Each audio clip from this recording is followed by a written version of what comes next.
who've taken out their valuable time and joined us yet again today to be a part of the 13 Best Practices Meet.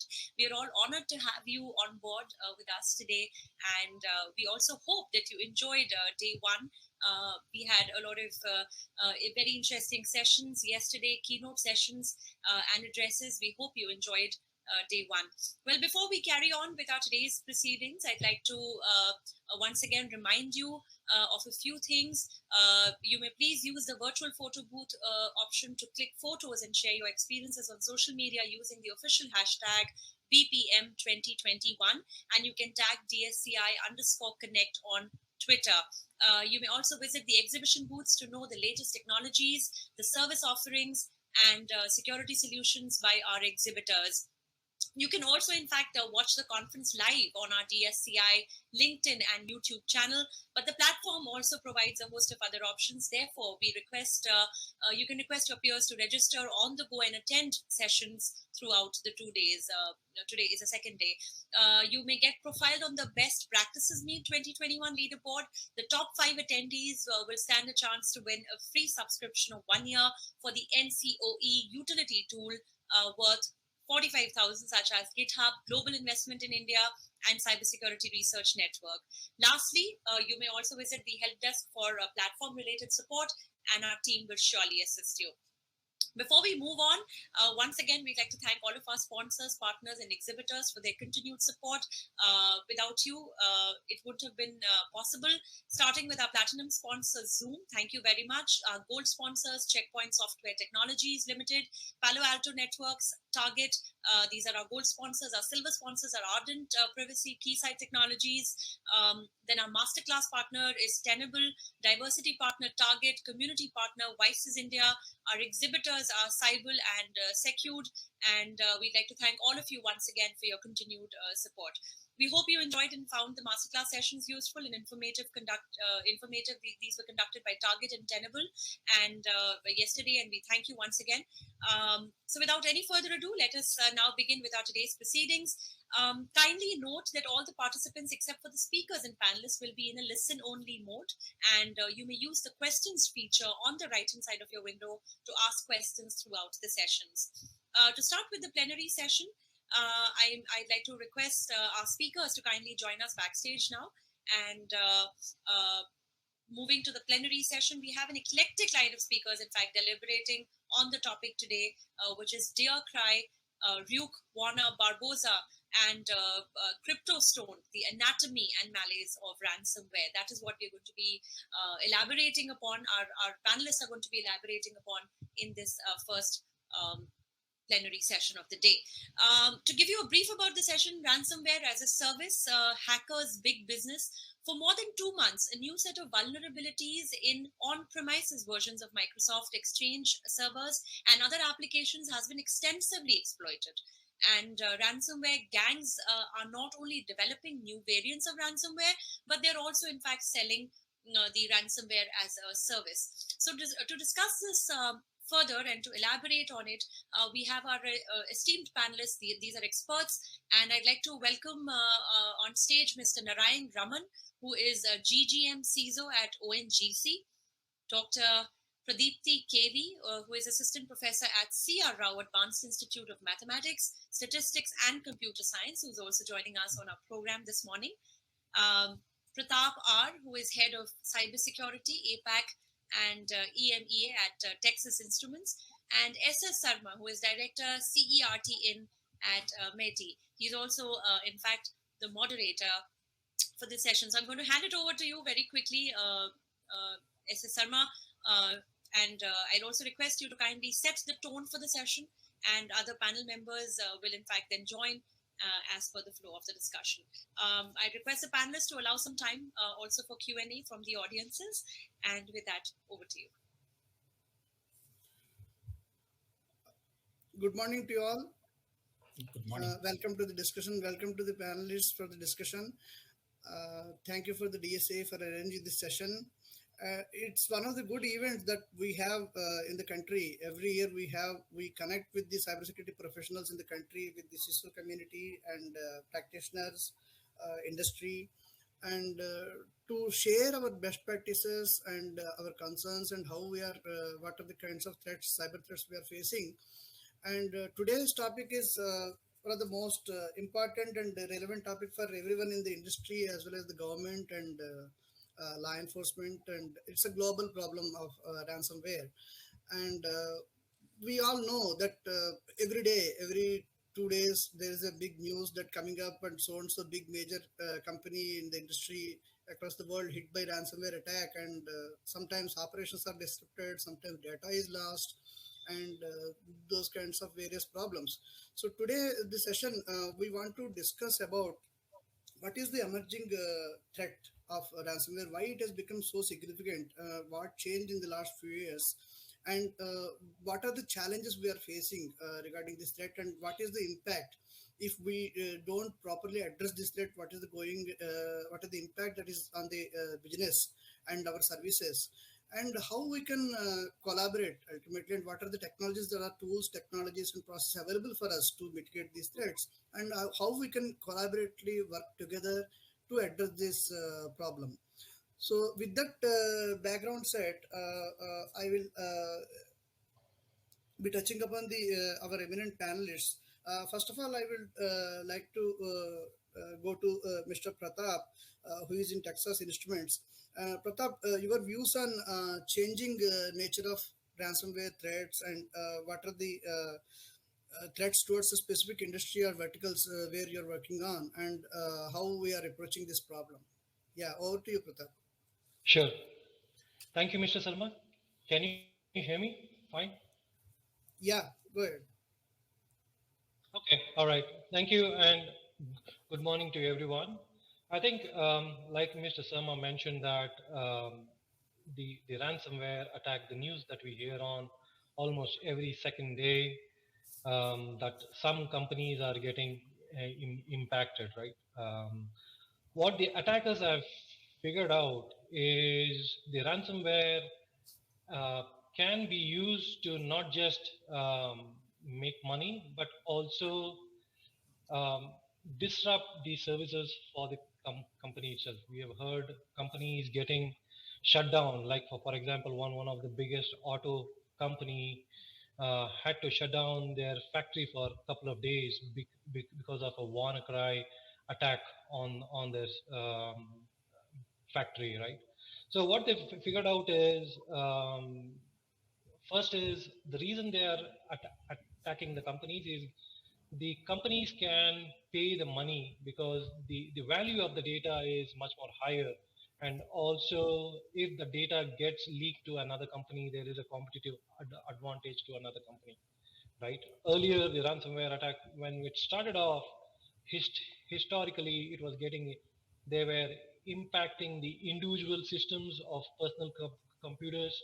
They soon realized that they can make more money if this can be done to with the companies itself, the or organizations. Um, the high value data that they have, the companies, and they get access to it. And also, what we are seeing is many of the manufacturing companies getting impacted. One of the top reason being, you would see legacy systems which are either not isolated or segmented from the regular network.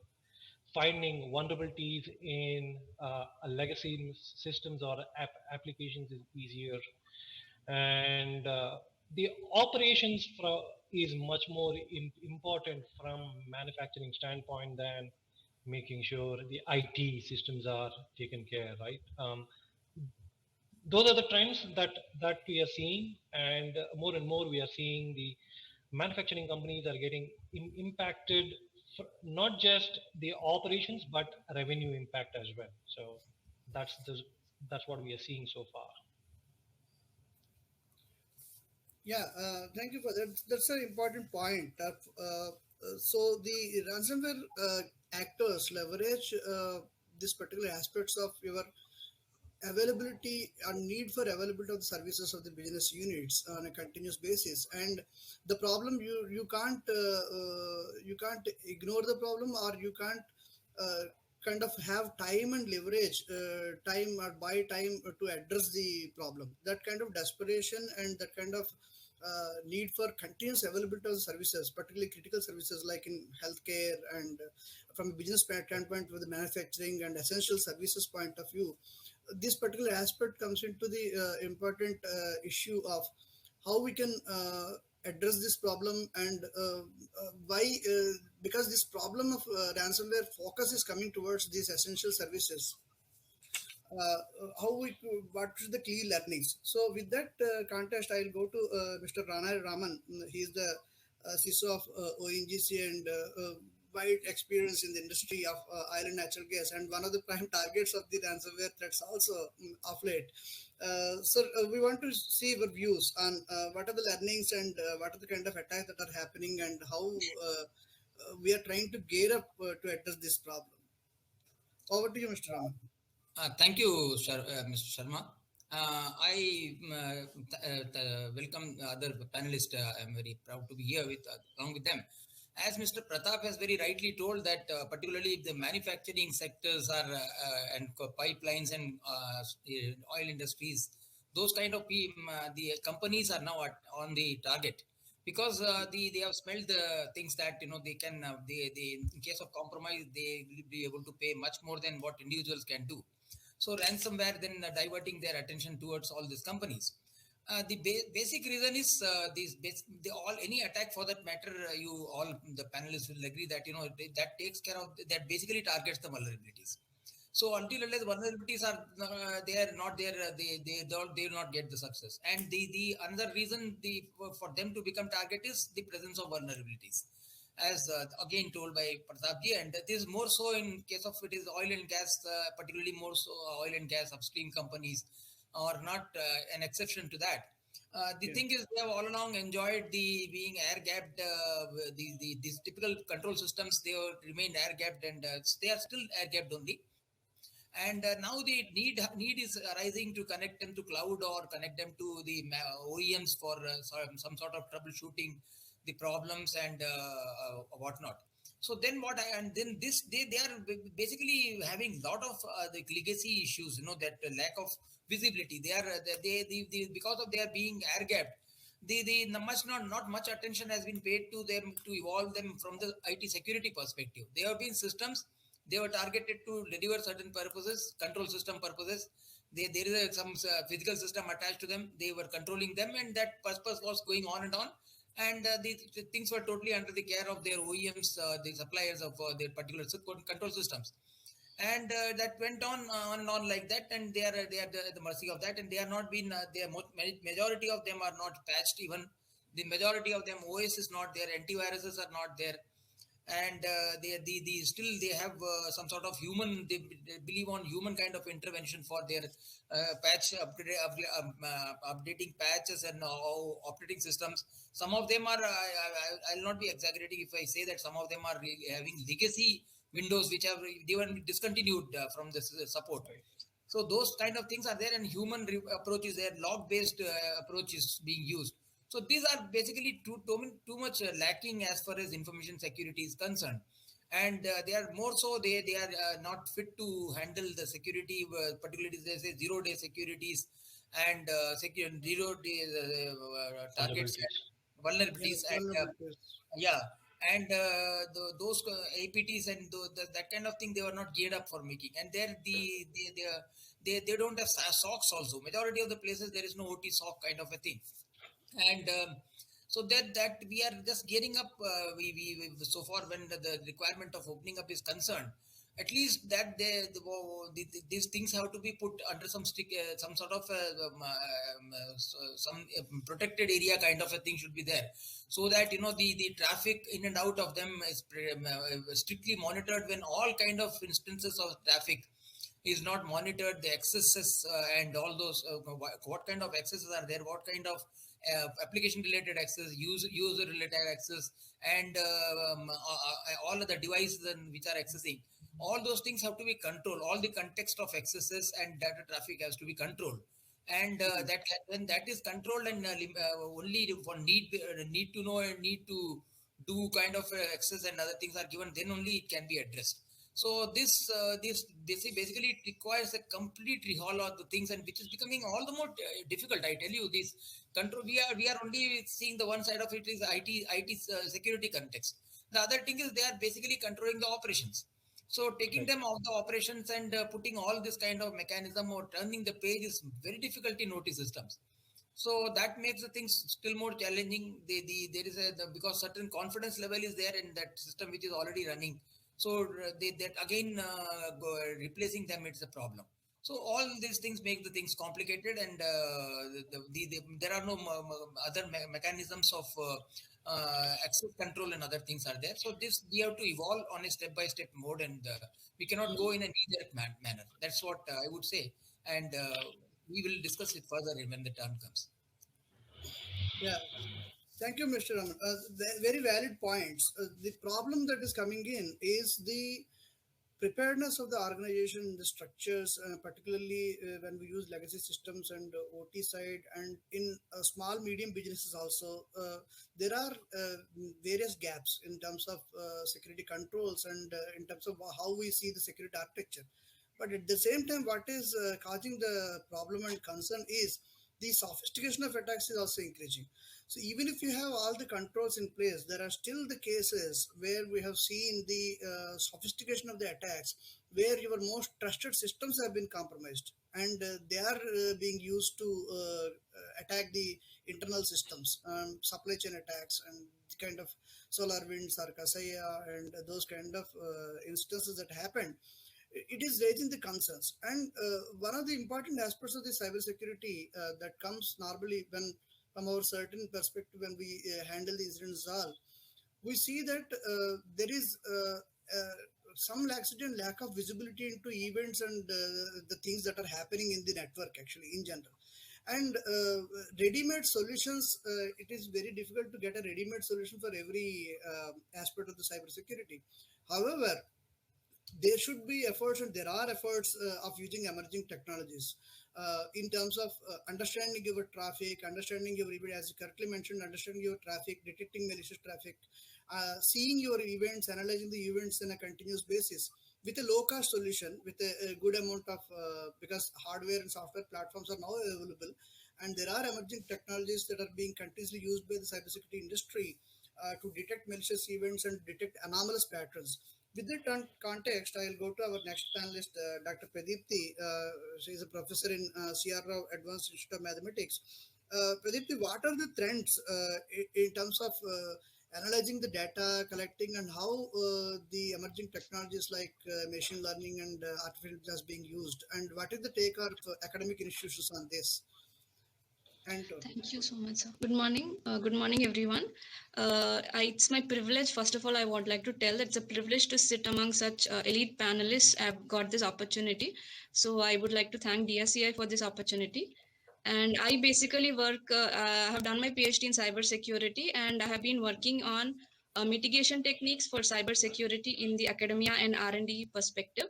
And currently, right now, my research interest is how best we can apply AI, ML, and DL solutions to cybersecurity. So this is what I am working on right now, and I'm very happy to share my views on this in this forum. So, like told by the earlier speakers, for the ransomware attack, there are a lot of uh, finally there are a lot of implications. So before that, before the actual attack happens, actually there are some very good warning signs. Ransomware is actually an advanced or it's actually a version of malware. At the end of the day, it's a malware which is input into the system, and how the system going forward, it performs all the other things like encryption or deletion of backups or all those things. So essentially, when it enters the system, it enters as a malware. So there are some early warning signs for detecting this. Like first of all, we can detect it by suddenly understanding that there are a lot of phishing emails which are starting to enter into the network. Suddenly there will be a lot of relevant phishing, like spear phishing kind of attacks start to increase. So this is one of the early warning signs for a ransomware attack. There can be a lot of suspicious login activities. So usually there are some login activities. Sometimes it can be possible that someone forgets their password or something like that. But suddenly there is a spike of failed login activities and these kind of things, or some illegitimate network scanners. So we know that sometimes people would do some the system administrators would be aware of the people from the organization doing some network scanning, but sometimes if there's a sudden spike in the network scanner activities, and also some signs of test attacks, some test attacks or small scale attacks are launched, or the presence of some known hacker tools, or these kind of things are some early warning signs. And suddenly there is some attempts to corrupt the backup or disable some security software, or suddenly there is some encryption of a small portion of the server, because these ransomware attacks we have seen in case studies that they start off on a small scale and eventually spread to a bigger part. So these are all some early warning signs. And for this, machine learning and AI has been used for from a long time. But earlier we had signature-based systems for firewalls and antivirus and all. Eventually, we moved to these kind of behavioral-based things, in which we have statistics, followed by now machine learning and deep learning. Machine learning has a lot of it was good, it was working well. Many of these antivirus companies, IDS and firewalls also started incorporating that to detect some anomalous behaviors. But machine learning has one problem, that is it introduces if there is a false positive, there is a chance of lot of false positives in when we use machine learning techniques. So the algorithm has to be really good, the model has to be very robust for it to reduce the false positive. So this was a task. Eventually, when deep learning techniques started getting more popular, like even Google started using it for their TensorFlow for their spam filtering concepts. We also, everyday users of Gmail also understand that the amount of spam right now is literally nil. When now Google is, for them, TensorFlow is their backbone. So now because of deep learning techniques and, ResNets, GANs, CNNs, RNNs and all these things, the false positives are relatively less. This has become, in cybersecurity, identification of malware is now mapped to sort of any pattern recognition problem. So you're trying to understand the patterns, understand the signature and behaviors, and then eventually map it to it. And deep learning techniques, that is why compared to machine learning, now deep learning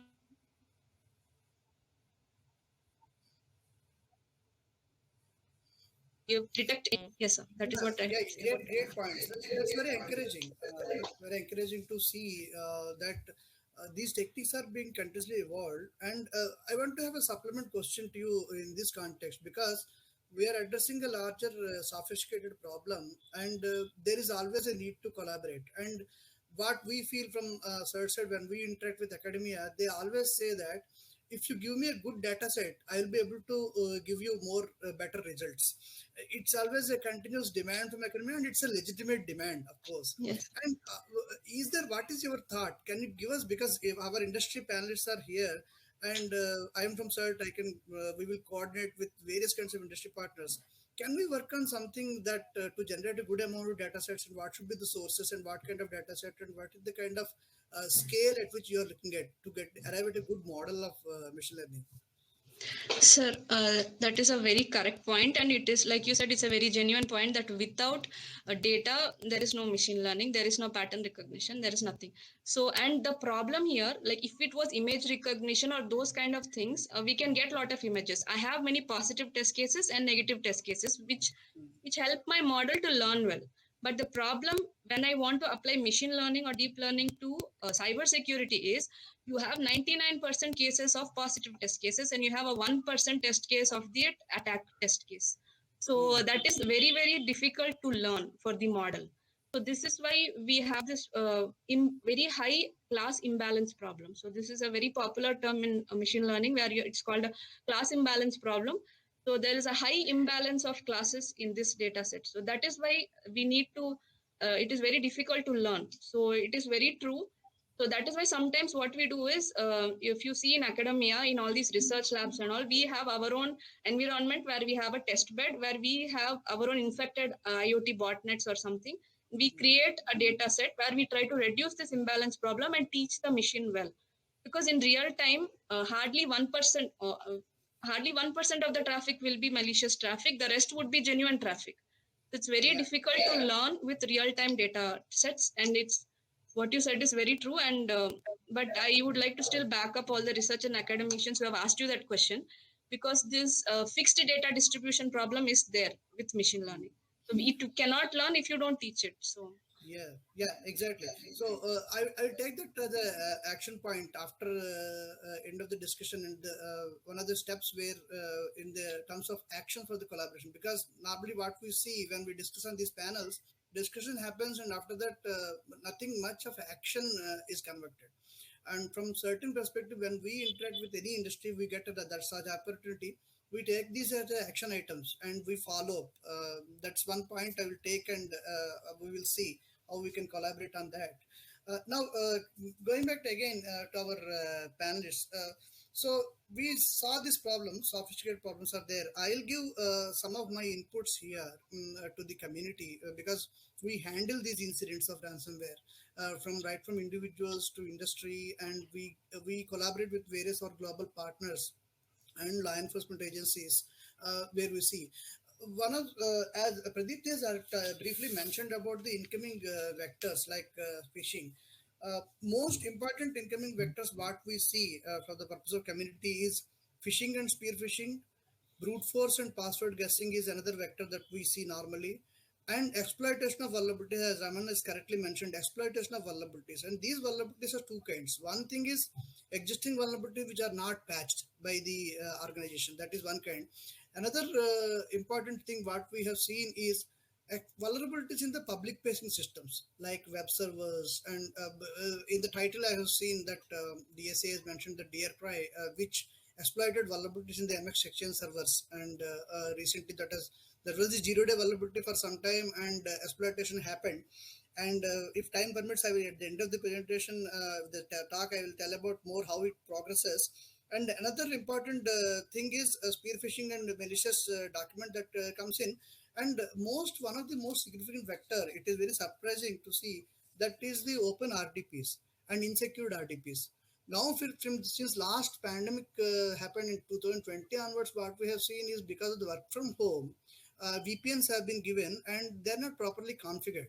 And compromise of VPN credentials from the home systems is also becoming a big vector for these attacks. With that context, I'll go to Pratap. What are the best practices? What we can see, and what corrective measures we can take? Obviously, it seems very easy to say that corrective measures can mitigate the attacks, but what works well? Your views on that? Yeah, sure. So, like you just mentioned little while ago, there are known vulnerabilities and there are patches from the vendor. But what we are seeing in the last couple of years is the vulnerability gets publicized first, gets socialized, and then the vendor is actually scrambling to go get those fixed, right? They either want to see the patch it, and that is a challenge itself, right? For that challenge itself, for protecting from the unknown vulnerabilities, one of the things that will help is to look at a risk management strategy and look at, should we isolate or segment the critical systems like the OT network or the SCADA. Keep that isolated. That way, even if there is a 0-day vulnerability, that's not really impacted by the ransomware or the new malware, which we do not know yet exists, right? So when that opens up, that's one thing that will come up. And you also mentioned about the RDP. So this is our blue keep vulnerability, right? I mean, most, like you did mention, most of the breaches happen because either the systems were not patched on time, or they were not aware that these systems existed, and it exists and it's external facing. That's one challenge, I think. Yeah, I agree with you. See, again, to supplement your point, one thing is a good robust patch management policy. And as you can correctly mention, number of times, little bit of irresponsible vulnerability disclosure, vulnerability coming in public, exploits coming in public, and then patch release happens. you Right. you have a very little life cycle. I remember the days of WannaCry when we were all working here desperately, and fortunately in India we got a weekend to patch the systems, because in the Friday that attack started and we had a weekend in place, and we had to work with all organizations across the country extensively to get it patched. And we told, in fact, the organizations that if you're not sure about you have patched this particular thing, just don't boot your systems on Monday Remove the morning. system from So running. that Yeah. that was the case, kind of desperation we had. But the latest sophistication that is coming in is about the supply chain also. So I want to just go to Raman sir, because he's in the industry for many years, and this is a standard problem we all face regarding supply chain security. So any thoughts or any methods that we can work together globally regarding the supply chain security and those kind of aspects? uh, Being from industry, my other panelists are basically working on the technical side of it, technology side. That's basically the thing. But the technologies be on the being attached to the user community, user side of this thing. That another very different dimension of that I want to touch about. That is what the other type, the two things: people, process, and technology. In that, people and process, which have not been touched so far. So technology alone cannot produce solution, be it AI or ML or any damn thing for that Yeah. matter. Ultimately, the people is the main factor as far as this kind of ransomware and phishing mail attacks are concerned. They cannot be really detected by some sort of perimeter security, because they are attached to something which is looks genuine, and there's something which user himself has given the lost credentials, or the kind of the user might have used the same as in this the case of Colonial Pipeline, the same credentials he has used what he was using in the office somewhere else also, and those that undetected user has his own credentials were used to be look genuine. So that's the kind of behavioral aspect of the user is there, which is very difficult to be actually simulated over ML, I suppose. So other machine kind of thing can be, that's fine, but human behavior is something which is much more complicated, and particularly with that kind of thing where the success ratio is only 1%, as Dr. Pradeepti has told. One of the thousand is the thing which is malicious or something like that. So detecting that, and that too particularly which is attached to some much more unpredictable thing, that is user behavior. What user will do at that point of time, that adds to that much all the more a complex dimension to it. So attaching to the user, the side of it, what I particularly feel is basically credential, which is to be managed much more stringently. Multi-factor authorization is one thing which can be this thing, and credential attaching a sort of contextual aspect to the user access. So the not only based on the only the local user credentials or device, much more many other aspects can be added to that, and there is location and behavior of his, as madam has very clearly told. The way behavior he has been associating with the behavior, his past behavior, and that can be attached, and that can be one of the factors, and that these kind of factors, and that are very important, and that all basically gets bundled into that. The other thing is that EDR, SDR solutions which are there on the remote, because now the world is moving towards the remote access and other things, and unpatched system, and which are being used by family members also. Those kind of things, the endpoints, so they have to be much more secured, and anything is there, there has to be agent based, or whatever is there, they have to be detected right there, and they should be disallowed. So that vulnerability emanates from this kind of remote working, and other thing, compromise RDPs and VPNs, and all the things we have been talking. So this that is one thing, and this kind of now other talk, the talk of the thing is zero trust, which is there, which encompasses all kind of technology under one thing. The EDR XDR solution and zero trust probably makes a very good combination. But the thing is, the another thing which is basically been untold as far as OT part is concerned, any kind of solution which is there, which can work around OT, that is fine. Matlab, that is fine as a kavach to that. But which when it is come, it has to be added onto that system where OT is basically residing. Then it becomes a challenge for us, because then the functionality, it should not affect the OT functionality. That is very important. So that is a big challenge as far as the people who handle the DCS and OT systems, and SCADA, so on and so forth. So these they have to when they have to be tested by vendors, whether the patch and other things, even the OS patches for that matter, they are not getting into the system and affecting the functioning of the system itself. So then the cycle becomes longer, not naturally it becomes longer, and they are not fit enough to handle zero day security kind of a thing, because the patches, anything comes, that has to be tested by the OT vendor, and then for a considerable amount of time, and when they feel that this is not affecting that. So what we feel that perimetering and making the developing the system around the OT system, that probably is more than inserting something into the OT system. So that is what we as people who are attached to this industry, which is where OT is there. And last but not the least, and that is most important aspect, is people aspect. So the people's behavior, and we are creating mock drills on phishing and all the phishing, the main source, unpatched websites and phishing. So web based or email based. So they are the phishing kind of attack which are there, and they have to be really stringently. There the human behavior comes, because any the way the stealth mechanism, the phishing attack, the hacktivist which used malware for the phishing kind of a thing, that totally depends on the human behavior. So there the awareness and education plays a very major role.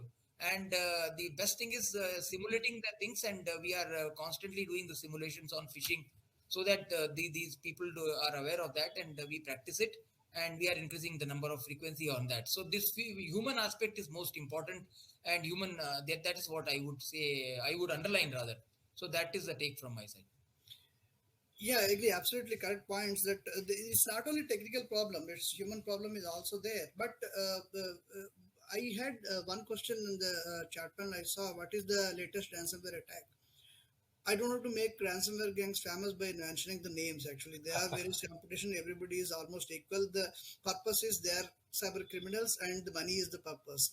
But the latest kind of vectors of attack that I want to mention, for the latest ransomware attack that is in the news, the vector is the stolen RDP credentials.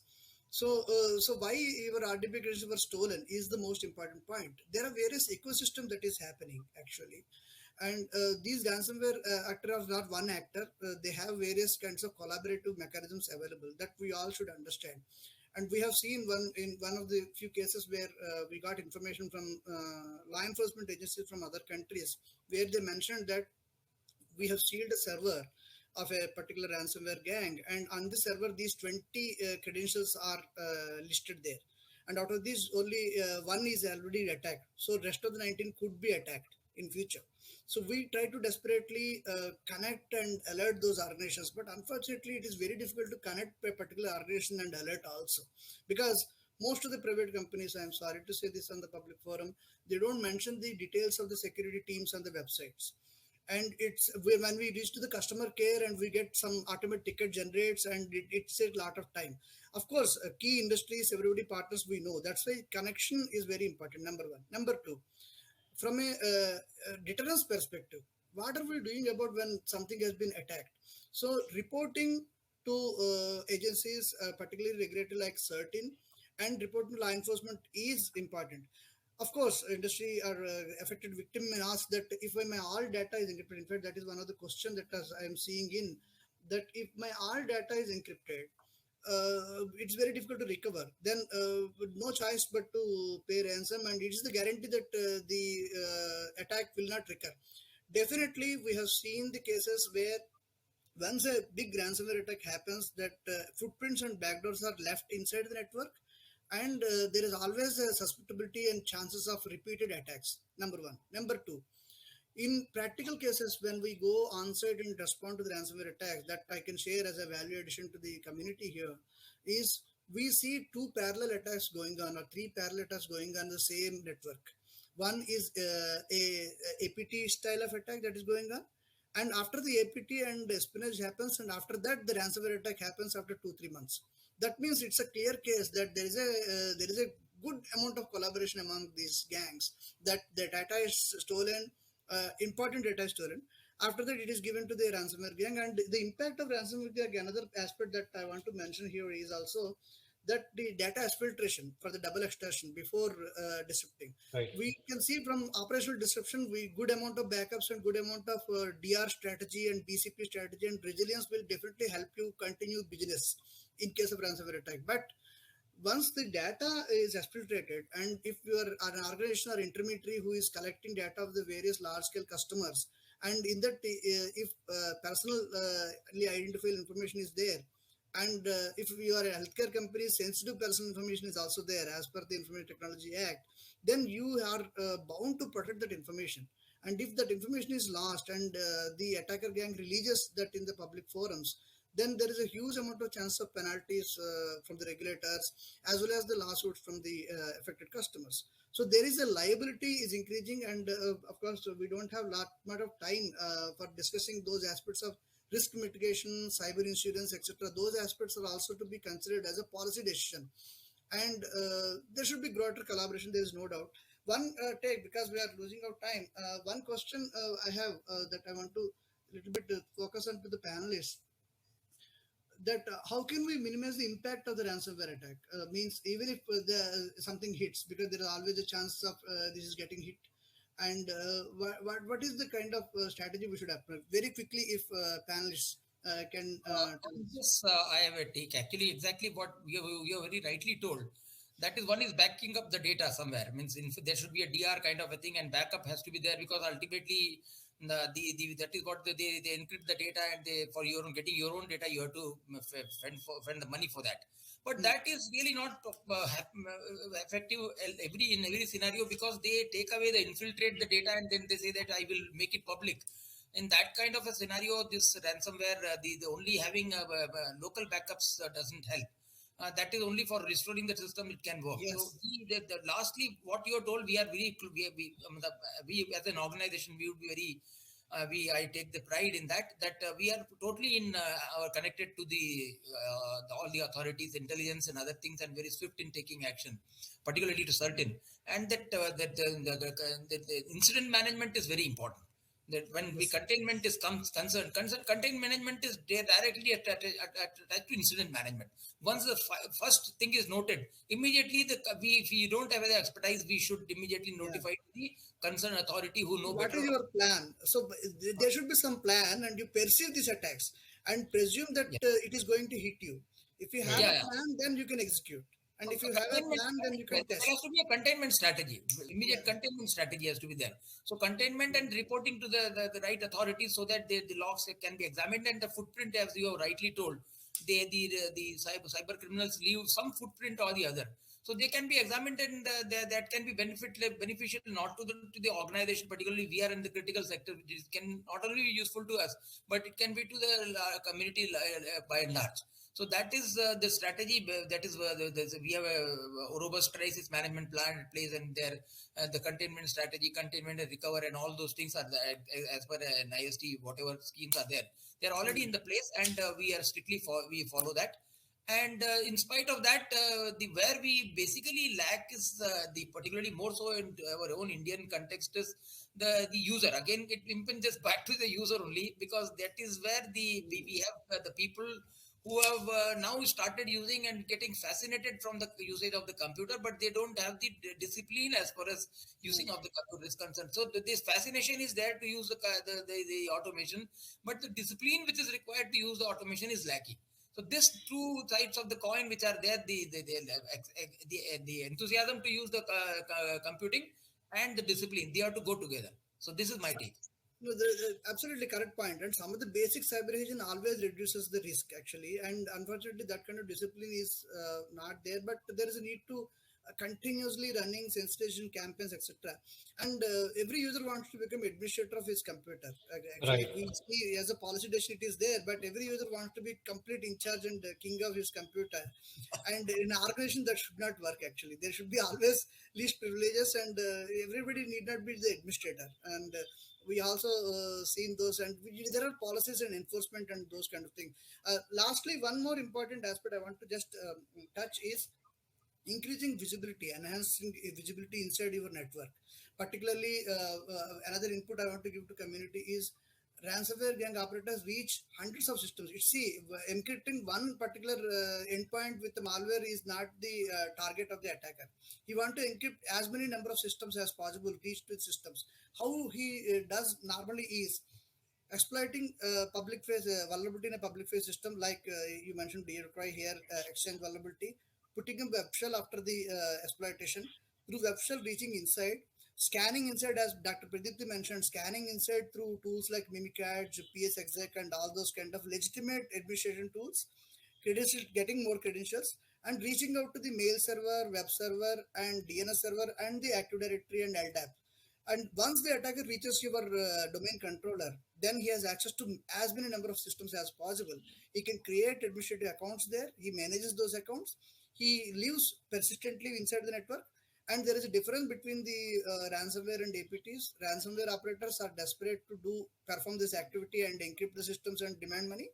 And APTs live inside your network for many months and steal the data. I think we are coming to the end of the thing. If any questions are there, we can take. And I have not seen any more questions. Either we have done a good discussion, or seems to be a little bit. While we are looking at the questions, right, I just wanted to add, when we do the ransomware attack as an exercise, right, let's assume that there is an ransomware attack in the company, and we list down, just like we do disaster recovery exercise. That should include collaboration with the legal team as well, and making sure we have in constant touch with them to make sure if this does happen, we are in touch with them and we know exactly what we need. Very valid point. See, that's what I want to ensure from a certain perspective, because larger community is connected here. If you report incident to certain, we assure you complete confidentiality as far as the incident is concerned throughout the incident life cycle. And we also encourage organizations to lodge law enforcement complaint, wherein we can gather these indicators of attack, indicators of compromise, and work upon them, correlate these patterns, and facilitate investigations. If not immediately, the attacker may not be caught, but definitely reporting and investigation helps in catching the culprits and doing some deterrence measures. And like they are collaborating other side, we should collaborate here this side. That's what my end notes is. I think we are coming in the closer thing. Thank you. Very good discussion from the panelists. I have got some few action points, like collaborating with the academia for creating data sets. We can go to the industry, madam. I can facilitate access to you to Raman sir's facilities, to points there, and to analyze that and see. And Vivek is also here through DSA forum. We can work more on the building solutions and encouraging startups to build solutions for these kind of latest problems. These are the emerging problems where young minds can definitely work and come up with good solutions. We have seen some promising solutions like antivirus based on machine learning, and SIM, which is using large scale machine learning and those kind of techniques. And thank you, panelists, for all very good inputs. And over to DSCI. Thank you all. Hey, Vivek, we are not able to hear you. Thank you so much, Sharma sir. I'm looking forward to the opportunity to work. Definitely. Thank you to Raman sir and Pratap sir also. Thank you. Thank you so much, Sharma sir, for nicely moderating, and other panelists also for their insightful thoughts. So we are having multiple questions. I can see that, but in the interest of time, I will just share those questions offline with you, sir, and other panelists. So thank you, Sharma sir. I have noted. We share all the questions, and we can take later, and we can share different forum. Connect the question, people asking questions to us in a mail chain, and we would like to answer the questions and discuss these things. Sure. Thank you so much, Sharma sir, and all the panelists for your insightful talk on the ransomwares. So I will request now Samriddhi from platform team to take care and proceed with the next sessions. Thank you so much, everyone. Thank you.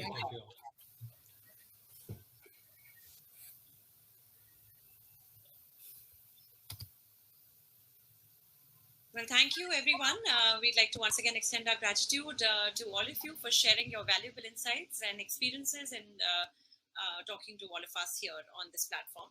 So before we move on to our next segment of keynote sessions, I'd like to request all of you to please visit our exhibition booths, where you can download company brochures and interact with experts, and also find security solutions developed by our exhibitors.